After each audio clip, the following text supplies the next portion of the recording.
বন্ধুরা, team India ইংল্যান্ডের বিরুদ্ধে এইভাবে দ্বিতীয় দিনেই জিতলো এই তৃতীয় টেস্ট ম্যাচ এবং দ্বিতীয় দিনে এই তৃতীয় টেস্ট ম্যাচ জিতে টিম ইন্ডিয়া ইংল্যান্ডকে দেখিয়ে দিল তাদের অকাত।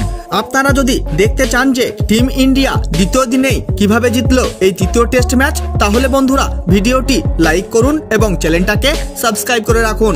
বন্ধুরা, এই সময় খেলা হচ্ছে ভারত এবং ইংল্যান্ডের মধ্যে তৃতীয় টেস্ট ম্যাচ রাজকোটের মাঠে এবং এই তৃতীয় টেস্ট ম্যাচে প্রথমে ব্যাটিং করে টিম ইন্ডিয়া প্রথম ইনিংসে করে ফেললো 445 রানের বিশাল স্কোর 10 উইকেটের বিনিময়ে।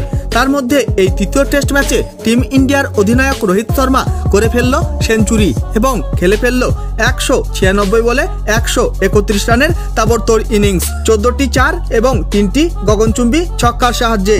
আর সেখানে এই তৃতীয় টেস্ট ম্যাচে রবীন্দ্র জাদেজাও করে ফেললো সেঞ্চুরি এবং খেলে ফেললো 225 বলে 112 রানের বিধ্বংসী ইনিংস, 9টি 4 এবং 2টি গগনচুম্বী ছক্কার সাহায্যে। এছাড়াও সরফরাজ খান খেলে ফেললো 66 বলে 62 রানের ইনিংস, 9টি 4 এবং 1টি গগনচুম্বী ছক্কার সাহায্যে। এবং উইকেট কিপার ব্যাটার ধ্রুব জুরেলও খেলে ফেললো 104 বলে 46 রানের ইনিংস, 2টি 4 এবং 3টি গগনচুম্বী ছক্কার সাহায্যে। ইংল্যান্ডের হয়ে প্রথম ইনিংসে মার্কুড তুলে নেয় 114 রান দিয়ে 4 উইকেট।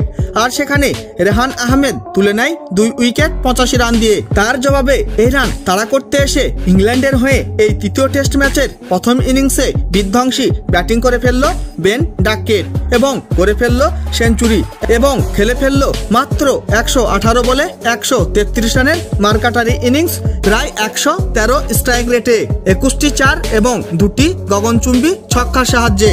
আর সেখানে অলিপভ খেলে ফেললো 55 বলে 39 রানের ইনিংস এবং এই তৃতীয় টেস্ট ম্যাচের দ্বিতীয় দিনের শেষে ইংল্যান্ডের টিম করে ফেলেছে প্রথম ইনিংসে 2 উইকেট হারিয়ে 207 রান। টিম ইন্ডিয়ার হয়ে তৃতীয় টেস্ট ম্যাচের প্রথম ইনিংসে দ্বিতীয় দিনের শেষে মোহাম্মদ সিরাজ এবং আর অশ্বিন তুলে নিয়েছে 1টি করে উইকেট। বন্ধুরা, টিম ইন্ডিয়ার বোলাররা কি পারবে তৃতীয় দিনে কোনো চমৎকার করতে?